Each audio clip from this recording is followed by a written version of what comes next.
So why am I doing this?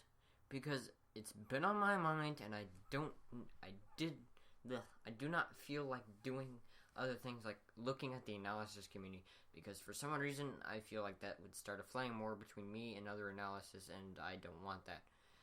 And I'm gladly going to stay out of any type of stuff considering that for now. I wanted to talk about Celestia and Luna. Oh, this is gonna be fun.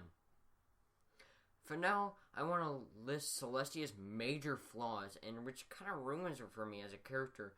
And for me, Celestia has always been that high rise, something Twilight Sparkle would like to, be one day. But she's willing to risk Equestria itself. One point is during the Crystal Empire, when she told Twilight to do it herself. If she had done it by herself, there would probably be like a 20% chance that Twilight would actually have succeeded on her own, which is not good. Because that's gambling, basically. Gambling away the possibilities. And personally, if Twilight did try to do it alone, she would probably fail. And she would follow Celestia's word to a T if she said it was absolute. We would not have Equestria. We would have we would have some sort of somber land. Gas prices may be incredibly high, I don't know. And she also did not want to list or tell Fluttershy to handle Discord and keep calm and flutter on. I think that's the correct episode. Please correct me in the comments if I'm wrong. My apologies in advance.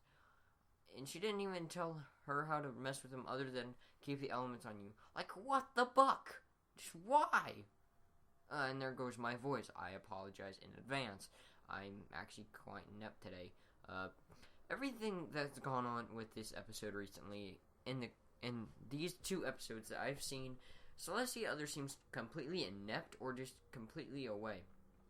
Anyway, I feel like there's also need to list some good things to balance out the bad.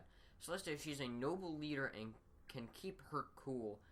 She's basically cool-headed under pressure for the most part, and knows things well enough to, I guess, know certain things, outcomes, even with a variable playing against her orders.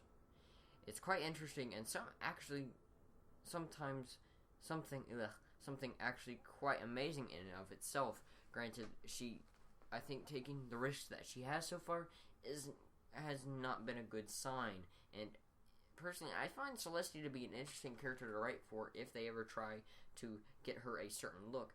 Because one second she's on this side, the next second she's totally different. Like, why? Can we at least have her doing one thing for one season? Thank you. Now, Luna. Oh, I read a lot on this. I have a whole little sheet down here. Luna was what's bad, is that she was gone for 1,000 years. She did not know pony culture, anything really, other than the stuff she grew up on as a kid. And most likely is still learning most of it, if not all of it, during the season probably 4 era. That's where I'm going to run this review, is end of season 4. And you know what? I think she would actually be a pretty good leader, except for her ineptness. Now, in the comics, I know someone's going to bring up the comics to me, and I understand this, but where Luna falls, Celestia picks up, and personally, my personal preference over this is that one without the other, the kingdom could not be run. I kid you not. Even though Celestia did it for 1,000 years, Luna without Celestia is just not gonna work. Because one, I've seen the comic, I know about the comic, guys, you couldn't probably bring it up, but I feel like one without the other is just like an imperfect balance, especially when the fans have gotten so used to Luna and Celestia being together constantly. And Luna, on her side of her story, she was gone for 1,000 years. Who knows what she could have done. Now, when she met people, and she actually does help people in their dreams, but who knows what she could be capable of. Could she be a good leader? On her own, I don't think so, to be honest. I mean, maybe if Celestia's gone for a few days, but permanently, I think Luna would freak out eventually, wondering where her sister is, or something or other in that verse. And of course, who knows really, something could be thrown at her that she doesn't understand that Celestia would have. That's why I think that one thing balances out the other in this case.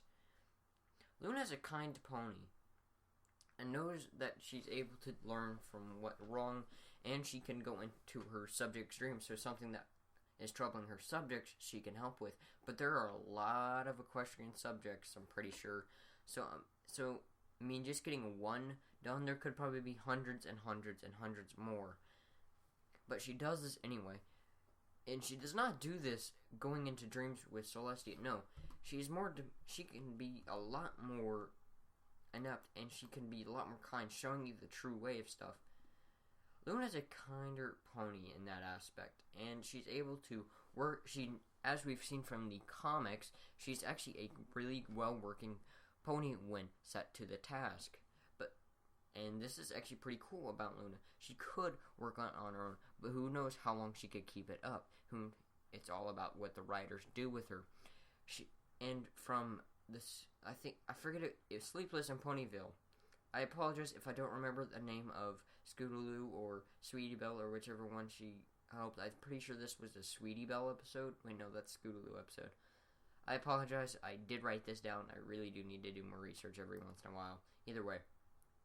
She kept, I think it was like, she kept them calm and showed them. She helped them get over their fright and fear. And you know what? That's an amazing thing about Luna. Now, both of them working together, they complement one another. Where one lacks, where Celestia lacks, Luna picks up, and where Luna lacks, Celestia picks up. Together, they're almost an impossible team to beat, probably. But the thing is, Luna is actually quite, from what we've seen, not the most active. Where Celestia is more active. Where Luna thinks more, I'm pretty sure Celestia goes on with a gamble a bit more. And I think those two actually, probably if they go with a gamble, it's most likely because they've talked it out with each other and have accepted it.